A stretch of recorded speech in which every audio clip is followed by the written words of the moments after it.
Ugh. Okay, sorry about that. And here we are. Streams tonight instead of tomorrow because tomorrow I'm going to be off at Myrtle Beach with Josh doing laser tag, then running around to a few actual arcades, then going to friendlies. So I will not be able to do the normal stream, and there won't be a Twitch stream tonight. So Wednesday will be the next actual Twitch stream since I can actually stream on Twitch now because I have a computer capable of that.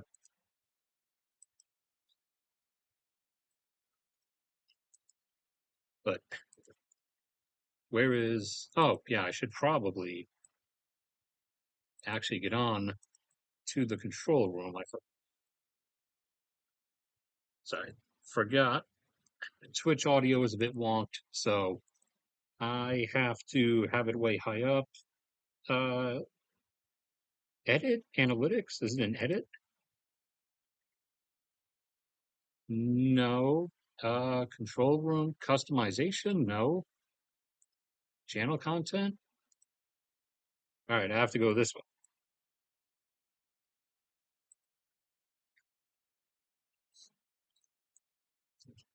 But Josh is also streaming Monster Hunter over on Twitch, so after we're done here in a few minutes, you can go over there.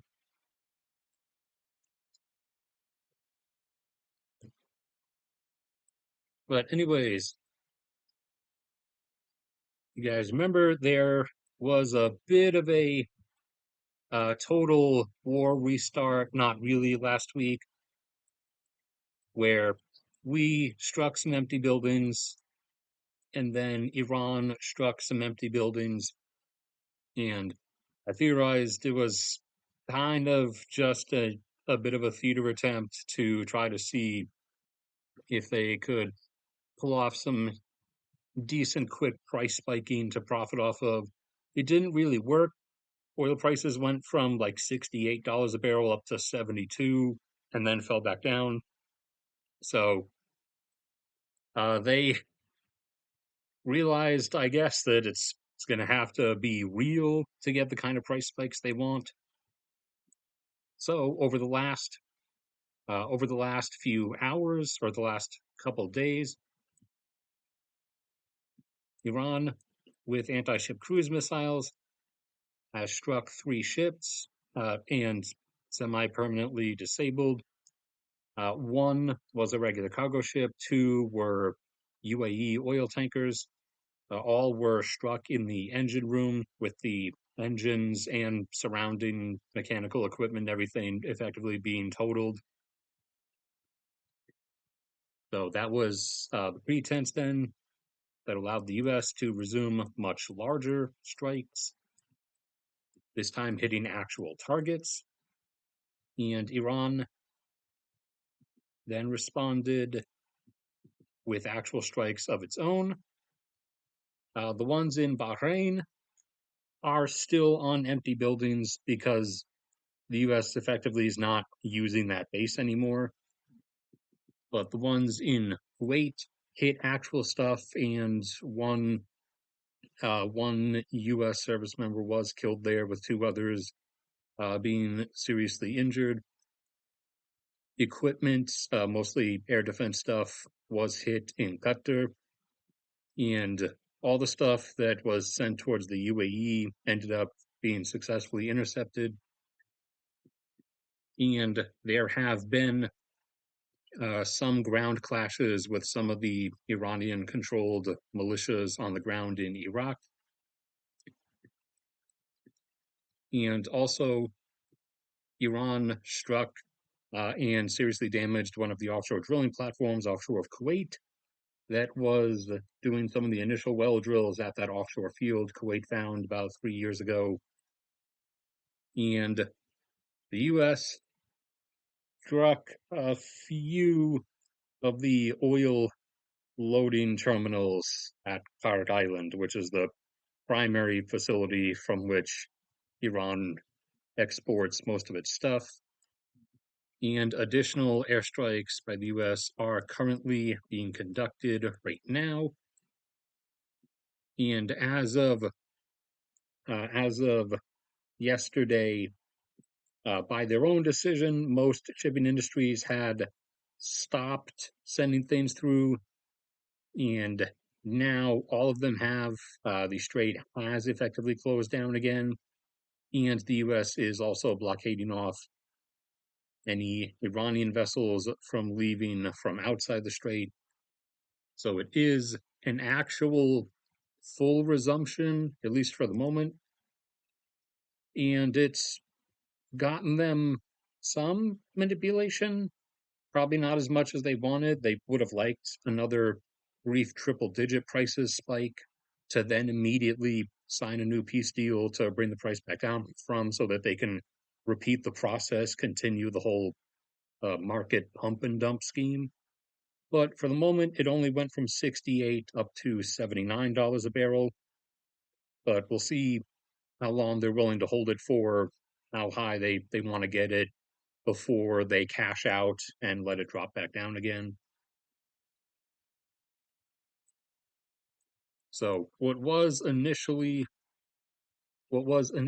a actual war, a legitimate attempt by the US and Israel at regime change in Iran, has now it has effectively just turned into a it's going to turn into a repeating, oscillating pattern of pump and dumps via restarting the war for real, since they've learned that that's what they have to do to get the price spike they want, and then stopping it again with another new, fantastic, amazing, uh, the greatest. No one's ever made a deal like this. These deals,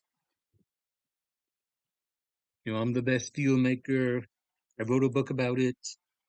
If anyone tells you otherwise, it's fake news. Nothing I have to respond to.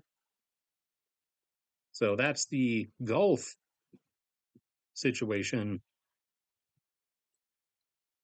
And regarding the Yemen and Saudi situation, you guys remember Saudi Arabia finally could no longer help themselves. They started bombing Yemen again last week. So the Houthis started attacking Saudi ships in the Red Sea and uh, around the Aden area, and have indeed, like I said before, they've stayed true to their word this time so far. Versus during all the Israel stuff, they were just attacking any ship that happened to be passing by. They didn't actually only attack Israeli vessels. This time, they are actually only attacking Saudi vessels. They are actually staying to what they said they're going to do. And they've started they've started making land attacks in Saudi Arabia itself, launching some of the Shahed drones that they still had hidden in some storage caves. And they have struck the control infrastructure and some of the fuel tanks, the on-site fuel tanks at a few airports in some of the smaller Saudi Arabian cities down in the southwestern region of the country. They have not targeted Saudi oil infrastructure yet, but we'll see if that's how it goes. And now Saudi Arabia has responded with even more intensified airstriking of the country and engagement on ground between the Houthis and the regular Yemeni forces has resumed.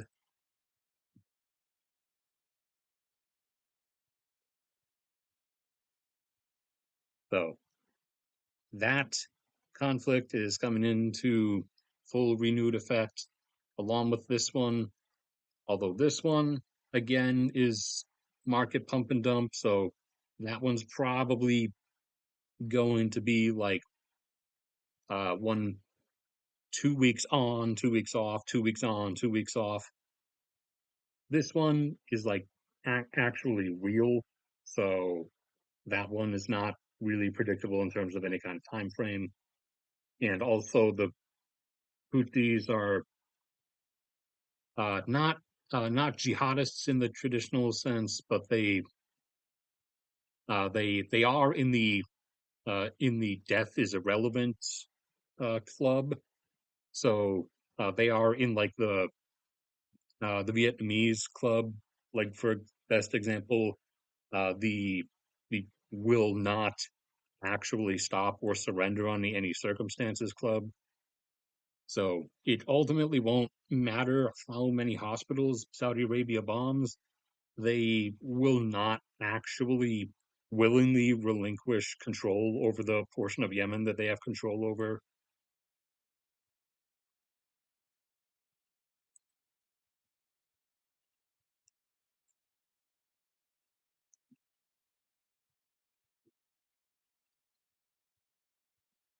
Uh, the market believing him and believing anyone else who claims the same thing is predominantly because a lot of stuff is really pointing towards a lot of trading uh, being done on behalf of individuals or entities by just creating algorithms that they've programmed to respond to tweets and headlines about the status of like the Strait of Hormuz, about whether X war is currently happening. The I mean, we are also past the point where I really kind of thought any humans who were somewhat still sitting behind the wheel of the major trading accounts like would have realized that that's a bad idea and that's going quite wrong, and they would have like taken control back themselves. But that does not seem to be the case for the time being.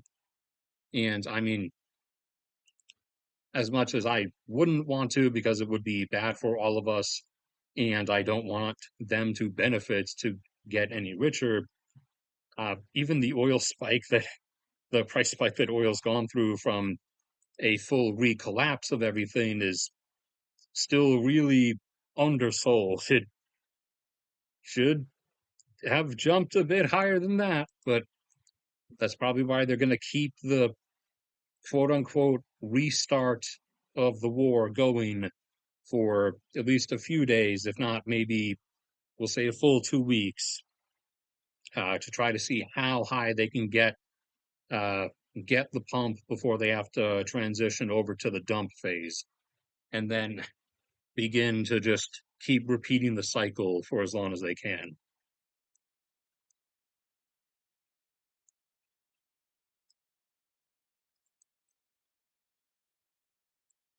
Elsewhere, we have additional supply coming online. So Libya continuing to restore prior production, added another 100,000 barrels. They're back up to 1.5 million barrels per day, which they have not been at since before 2011. Venezuela should be back up to 1.3 soon. Guyana, their field is getting ready, their next one, and they will be jumping from around 900 or 910 up to somewhere between 1.1 and 1.15 million.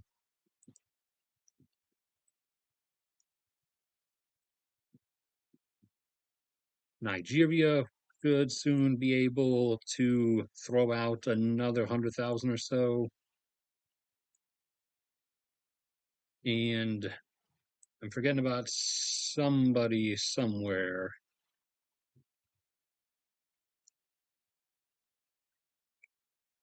Uh, oh, yeah, Canada actually has an additional project that I was not aware of. They're actually accessing some stuff further up north in Alberta, some actual onshore conventional oil that was just outside of the normal zone and just had not really been touched up to this point. That's going to see them able to add another 100,000 plus barrels per day in the immediate future, on top of the continuing tar sands steam lifting gains.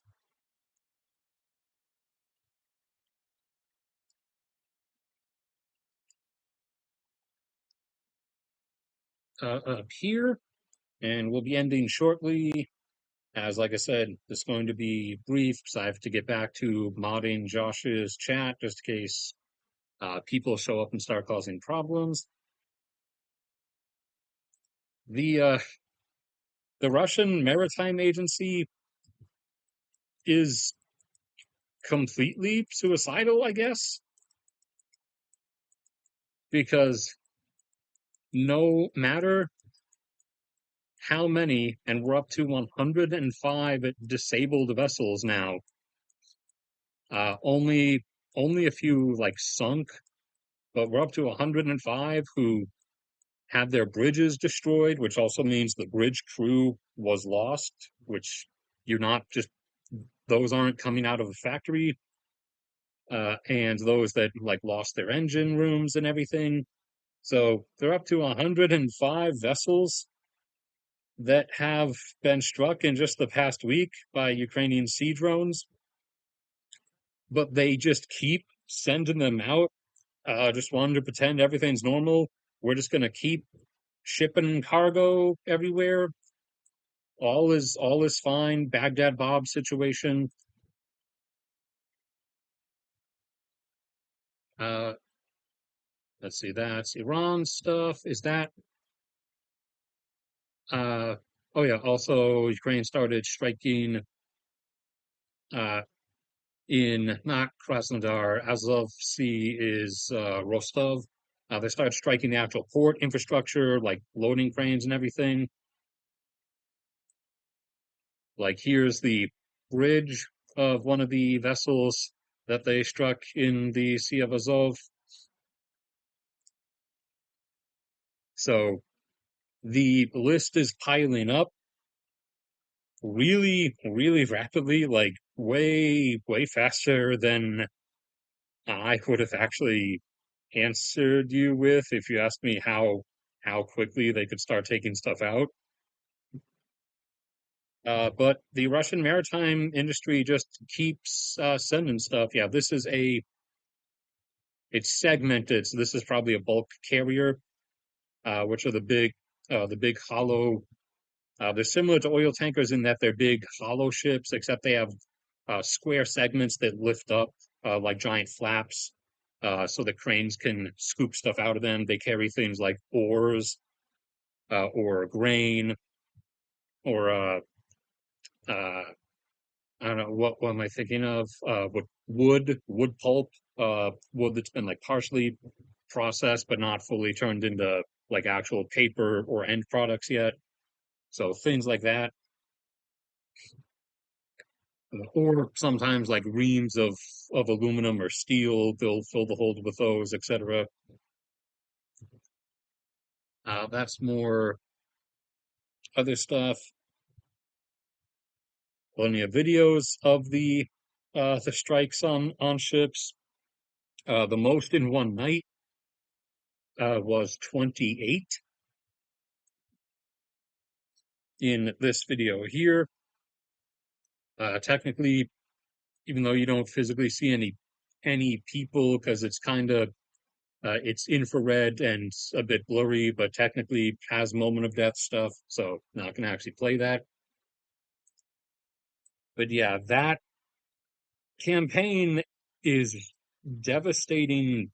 That sea of Azov and Black Sea based maritime industry fleet, but they keep being sent out and told to just get going, just go sail to your destinations as normal. And the crews are just doing it. They're just going, despite the fact that it doesn't even if like their internet has been cut or censored or something, they can literally see with their eyes right there. A lot of times, not even that far on the horizon, that literally every ship that leaves and starts sailing gets taken out. So that don't really don't like putting the blame on their hands, but this is also getting a bit of a an IQ level question.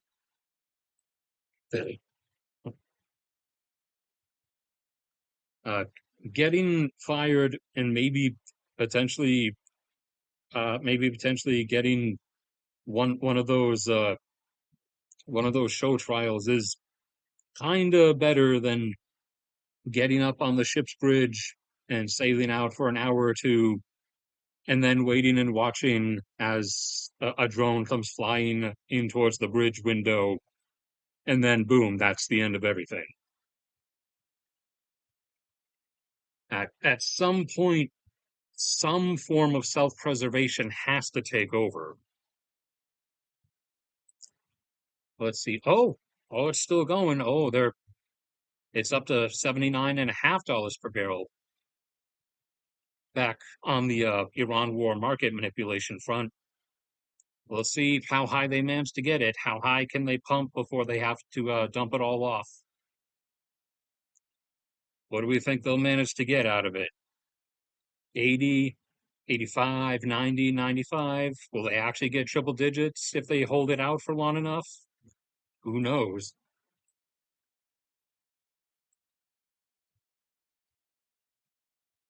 This is my Twitch. I'll be back to streaming tomorrow night. Twitch is going to be normally Monday, Wednesday, Saturday. Uh, the YouTube streams like this will be Tuesday, Friday, occasionally Sunday. But I've been doing Gauntlet Dark Legacy, which I'll be doing on Wednesday. Saturday, I'm probably going to get back into Dark Souls 2 for the first time in 7 years. And then Mondays, for the time being, I'm gonna start up the first Ratchet and Clank, which I have not played since 2018, I think.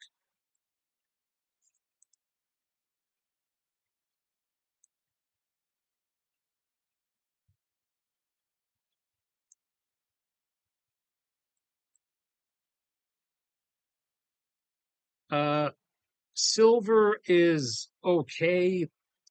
It's roughly in an okay range now. It's a bit on the lower end of where it should be, but it has finally corrected. So silver is okay in terms of where it should be. Gold's a bit over and beyond where it should be. Oil's well still below where it should be, but the new Iran pump and dump should take care of that, I guess, at least temporarily. But it's going to be manipulated back down because that's the whole point of a pump and dump cycle.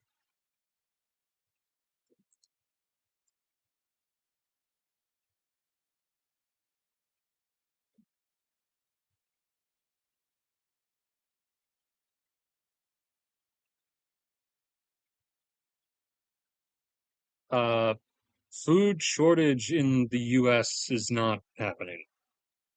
The US is a beyond excess food producer, roughly 700 million people's worth versus a population of 350. And actually, the population of 350 is provided with 700 million people's worth, and then an extra 300 million people's worth is exported. So if like I said before, if, for example, the excess stuff on shelves, because we have so much store space in the US compared to other countries, there's like a billion Walmarts on every street. If you actually cut that in half and, we only had as much store space and as many like things of bread or cereal or whatever on the shelves as you would per capita see in other countries, that would literally be over 300 million people's worth of extra food that would be available to potentially send to people who actually need food worldwide. But and we can always cut out the corn ethanol subsidies, and you can get another 100 million people's worth out of Iowa. The only serious issue in terms of U.S. agriculture in the immediate future is we are going to lose a lot of our domestic cotton production because a lot of it is a decent chunk of cotton is produced in Arizona and fed by the Colorado River, and we are going to lose a lot of alfalfa production. Wait for this lakes level website to load just to show you that lake meat is still going down. We're going to see a collapse of alfalfa production, uh, a huge chunk of which gets sold to China, who is a middleman who then sells it to Saudi Arabia. So we will back end see knock-on effects from the whole Colorado River water situation. Can I get a different ad other than whores on the left side of the screen? We are going to end up seeing Saudi Arabia's domestic livestock farming take a sudden massive hit as a result of our loss of Colorado River water availability, or no ads. No ads is cool too. But yep, you can see Cadillac. Wow, this is your AI algorithm is amazing, Cadillac. I can definitely afford a Cadillac. Absolutely. I mean, somebody sent me a super chat with €2 last stream, last Friday. I'll definitely go spend those euros, those single digit euros on a Cadillac, let me tell you. But yep, you can see Lake Mead, it ain't stopping. We're in the portion of the year where it normally stops because the snow melt is happening, except there is no snow melt. So nope, it's still going. And it's down to water volume wise, I think 27%, or it might be below 27, 27 and a half still. But yeah, that's going to see our domestic cotton production collapse outside of the Texas production. So we'll become even more dependent on cotton imports, and it'll see a large collapse of alfalfa production because a large chunk of that is also produced down in the Southwest along the Colorado River. So there will then be a knock-on effect of that hitting Saudi Arabia, but also a fair percentage of that does go into U.S. livestock feed as well. But the livestock feed in the U.S. has been divvied down into pretty much omni slop, especially for like pork, what they feed pigs. They literally feed pigs anything. So they can switch out the alfalfa for other stuff, pretty much anything short of dirt, regarding feeding pigs at least. For feeding like beef cattle, yeah, that's probably going to cause some issues. Uh, might see some reduction in levels of like beef availability, but this is a multi-years out effect that we're talking about. Ah,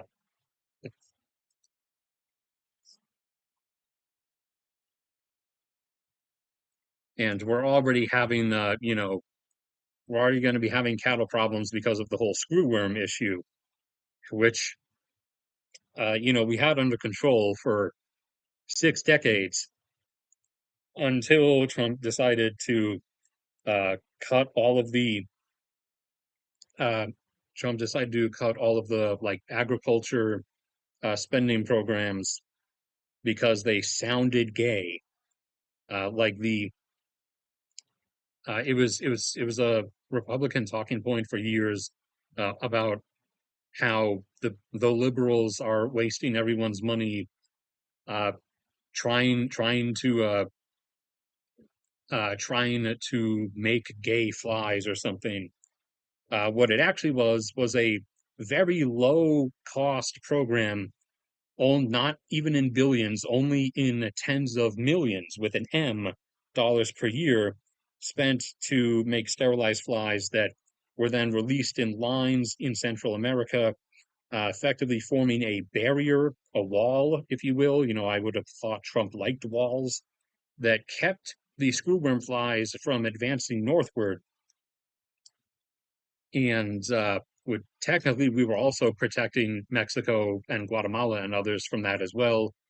But 1 year of that wall failing, and the actual migrant wave, the actual invasion happened when the actual wall failed, which was the screwworm invasion, as those flies have arrived, and we've now started finding screwworms burrowed into U.S. cattle and U.S. sheep and other animals. So now we're going to go into that, and we're going to have to deal with that like the rest of the American continents did. So now in the rest of the Americas, they do have cattle, both regular cows and ranching cattle. They have regular populations. However, that's because the screwworm stuff already happened like over a century ago with them, so their cattle populations are like readily adapted to it now. The American and Mexican cattle populations are going to have to go through that process, though, which is going to take a decade or two, and that decade or two is going to involve decently reduced populations as an effect of the screwworm invasion. So he is continuing on the vindictive, bitter X process of burning the world down around him as he dies. But that's going to be it for this one. Actually ended up over half an hour. I wasn't expecting that.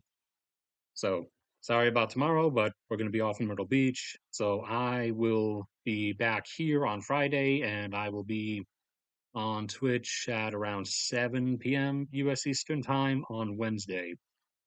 And I will see you guys around next time, or I'll wait a few seconds for the stream delay, just in case there's anything else from anybody that I need to respond to.